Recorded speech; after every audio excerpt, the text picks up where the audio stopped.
So we're here at Adcock Park today. We're starting week 3. Now week 3 is going to be featuring us training in really different locations, basically any parks or on public infrastructure, whatever we can find. The point of this is to show you guys that you don't need a gym to train. You can train wherever you are. You just got to be creative in finding where you can train and where you can hang up your rings and so on. Realistically, you can train on the floor. Worst case scenario, just doing handstands, planche, push-ups, all those kind of things. So you'll notice we're going to have just as good a workout as any other, just right here at this simple park. When I first started training, I trained in a tree outside. I really had to be creative with where I could train and how I could train because I didn't have access to a gym. And I trained like that for about a year, and then I started training at a gym, and also I would train strength at home as well because I'd never have enough gym time to do proper strength. Because if you want to do strength every second day, it's kind of difficult to get access to a gym. When I say gym, I mean gymnastics center every second day.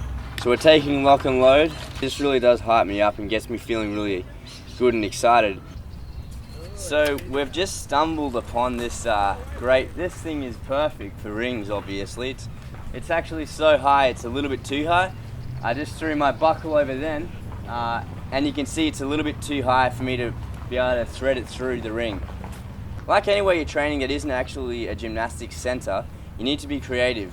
So now what I've thought is, since this one strap is not long enough, I'm going to borrow Tyson's ring strap, since we bought 2 pairs of rings today, and I'm going to hang it on there and double it through so we'll have extra long straps. So Here you are, Lachlan. Thank you, Tyson. Thank you. I'm just going to thread it through the existing strap. We got him. Alright, so you can see that's now tight and stable. Now we're just going to give this a little... Now what? Yeah, we're going to try and get that buckle to come down some more. So let's just... Oh, that didn't work. We're going to get this to work because this will be perfect. Yeah. You could bring it over here and I could hop up on here. Yeah, that could work. What do you guys think? It hasn't even warmed up yet. So could you reach? You can reach that hair. No. No, but no, when it's over there. Yeah. So like anything, when you're training in a new area, obviously some things are going to work, some things aren't going to work. Now we're going to try and just get it close to Tyson standing just there, so he should be able to pull it down, and then we'll get it over in the middle by just a little shimmy. Stand back, bro. Yeah, bro. Oi, bro. Stand back.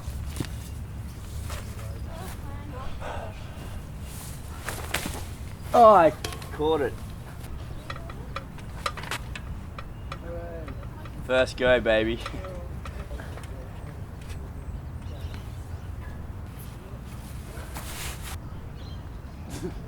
There's a tactic. Alright. Yeah. Oh yeah. We've done it. We have liftoff. We have liftoff. Alrighty. And now you can see we've got an extra long strap here. We can even do like push-ups on the ground with this piece. Liftoff. We have liftoff. Right, so we finally set everything up. That took about 15-20 minutes. Obviously, you'll start training the same place once you find the right place, and you're going to get way more efficient at setting up. And you'll know what to bring and how to do it exactly. So it took a bit long, but that's kind of because we were just working things out as we got here. Finally, we have a very nice ring setup. They're quite long, they're quite high. The 2 things you want when you're hanging up rings, you want to try and get the ring length that long, and that's the proper rings tower length, long enough to hold a handstand on with a bit of room to spare. And that's because the length of the rings actually determines how difficult things like the cross is. If they're really short, you're going to find cross is actually a lot easier, and if they're really long, it's much less stable and makes things like cross and handstand harder. So if you can get that length, that's ideal. You also want to be able to hang under them completely, so that's great. We've also got a bar right there, which is perfect for our chin-ups, and we've got our parallettes just here for our handstand parallel work. So we're all good to go. We've got a really nice setup here actually. I'm quite happy about it. And like we were saying before, we kind of just got here and had a look around. Something you could use instead if you don't have, I mean this is quite random, but you can use a swing set. They've got quite a high bar, you just pull the swings off to the side, you can hang your rings off that. Now this kind of setup is perfect if you're parsimonious. You don't need to spend much money, you just need to buy your rings, make some parallettes, use whatever you can find, and you're good to go.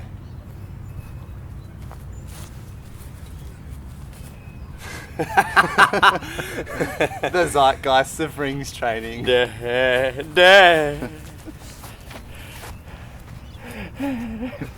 With this, I'm going to be trying to go down to 90 degrees and then back up. I don't think I can quite hit 90, unfortunately, so I'm going to go to wherever I feel like I can just pull up from. 2 reps is my goal.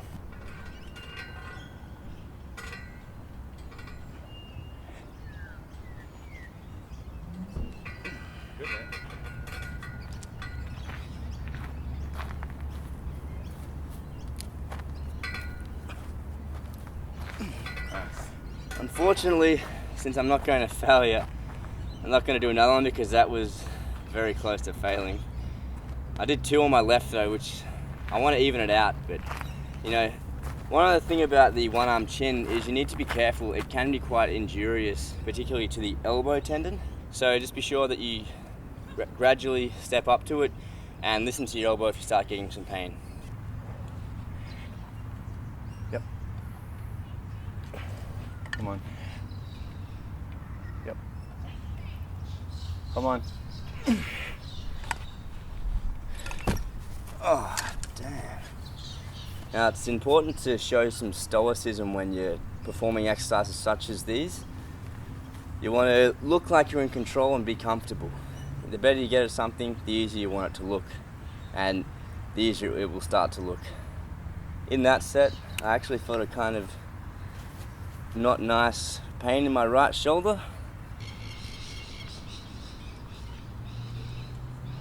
Yep, 1, 2. Whatever happened to Mike Katz? 1, 2. 1, 2. Hips a bit higher. 1, 2. Bit higher. 1, 2. 1, 2. I hope that looks good. It's a struggle a little bit, just fighting to keep that perfect form. Hey, who's this little chappy here? Who's this guy? This is my buddy Mick. How you going, mate?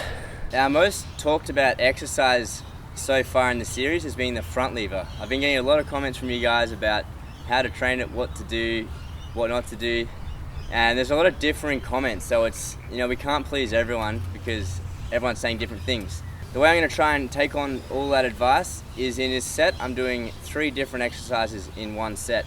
So first I'll be doing the negative, which so many of you seem to hate. Then I'll be doing a static hold, and then I'm going to be doing the scap retraction and pull. He's doing an amalgamation of front lever exercises. Very nice. 1, 2, 3, 4.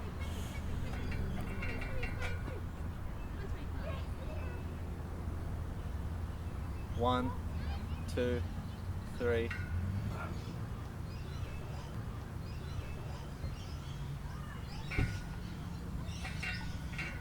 One, 2, 3, 4, 5. Thanks for the comments, guys. Thanks to these lovely people for their comments. Full range of motion is the name of this game. So my goal here is to go completely to my shoulders, but also to have it slow down and slow up, hitting a perfect handstand.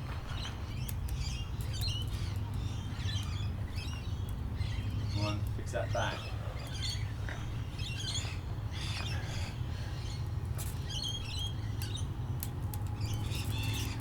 Nice. Hollow out a bit more if you can, man. Back's arching just that bit.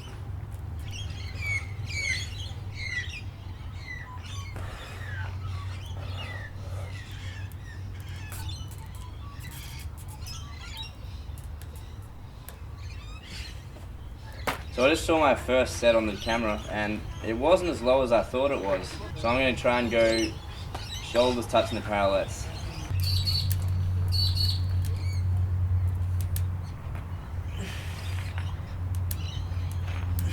Good position. Keep going. Keep going. That's good. Nice, man. Obviously the back was extremely arched. Yep, I felt So it. you frayed from form a fair I bit. felt How it. was that? Alliteration.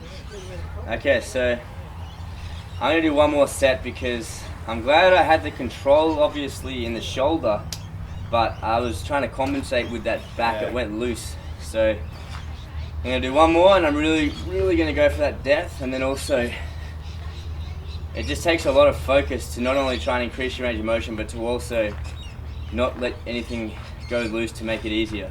A comparison you can think of for this, it's like someone doing a 30 kilogram bicep curl going, you know, they think they're doing it, but you're not doing a bicep curl, mate. You're not impressing anyone. You're just a douchebag. Now, basically you're just cheating yourself. You're not going to get the same workout. You're not actually doing it. Same with this. If I'm arcing my back, if I'm doing it too quick, if I'm falling over, I'm thinking I'm going low on that, but I'm not actually doing it. You feel like you're getting a better workout when you go lower and do it quickly and get lots of reps. But I think what we both found is when we focus on that form, do it really slow and controlled, and we only do one rep, which is only one rep. After it, you feel a better pump.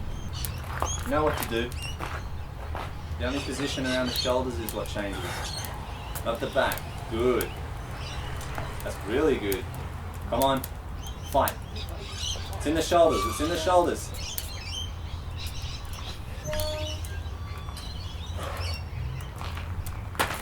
I think he crept out a little bit. He did, didn't he? He came out a little bit. Didn't he? Yeah, the lower back came into it a little bit. I think the problem was I was too much like that, and because I'm in the habit of almost doing that, then arcing the back and getting it back up. So the more I train this, the more I think I'm going to get it straighter. It was much improved over the last set. If we can get a comparison or something, it was much improved. It did just sneak in there a little bit again. So it was a sneaky little bit. I'm enjoying this. I'm going to be doing it more consistently in each session, and with the focus on that form, I think we're going to see drastic improvement. Firstly in the form, and then once that form is perfect, I think we're going to see huge improvement. As in, I may hopefully build up to 3, then even 5 reps of that nice form. And it's just like my iron cross. If you check out my video of 4 years of training to get the iron cross, you can see from my very humble beginnings right up until I finally got the cross. And you'll see in that video, midway, I realized my form was bad and it wasn't getting any better because I didn't fix the form. I then took a step back, fixed the form, and I got the cross a lot quicker. I think the exact same thing's happening now with this handstand push-up. This will be proof that that is the best way to train. And when we see that, surely we'll apply it to all our exercises like front lever, like multis, like planche, because we could probably be more strict on our form. 3, 2, 1. Come on. Push. Go. Come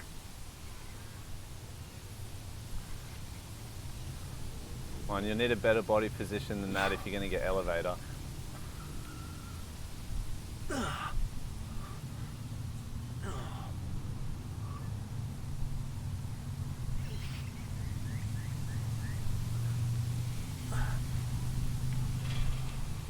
So that was quite disappointing. That obviously that body shape was awful, just terrible, not acceptable for this week. So I'm going to instead just do a negative for the next set with that really nice shape, maybe even 2 negatives. The reason why it's so difficult for me right now is it's at the very end of this session, which I normally would train this early in the session, if not first thing. I'm trying to make it more of a normal exercise for me by putting it near the end. I'm pretty happy with that. We had a good session. It's now starting to rain quite badly. We timed it perfectly. Alrighty, so we just finished our session then, We're on our way to get the most nutritious meal we can in the limited time we have available. Just to recap quickly, we trained in a random place where we've never trained there before. We got there and we sort of figured it out. We just had a look around, thought, hey, that will work. It took us a little bit of time to get it set up, but once we were set up, we had a really good session. I think we went through pretty quickly. We were able to do everything we wanted to do. We didn't tailor the exercises to the location. We did exactly what we wanted to do with what we had available. And I would have had just as good a workout anywhere, be it a gym or there. So that goes to show that you can have a great session in a park. I mean, we got lucky with that bar. Next time maybe we'll be on a tree on something not quite as perfect, but that was good fun. So here we are. You want to get a shot of that? No, should we suspense it? No. No suspense for you. I don't even know what I'm going to get. Alright, what am I going to get? What are we going to get? Seriously, what are we going to get? I'm not getting anything. I'm obviously going to eat my food after. I'm obviously going to eat my... I'm obviously going to eat an actual proper lunch after this. It's just like a hold me over. Please move forward to the next speaker box. Owned! No worries, hun. That's a robotic voice, mate. Welcome to McDonald's. How can I help you? I don't know. Was that a robotic voice just then? Sorry? Was that a robotic voice that told me Yes. to move forward? No, it's a recording. See? Ah, fuck. Okay.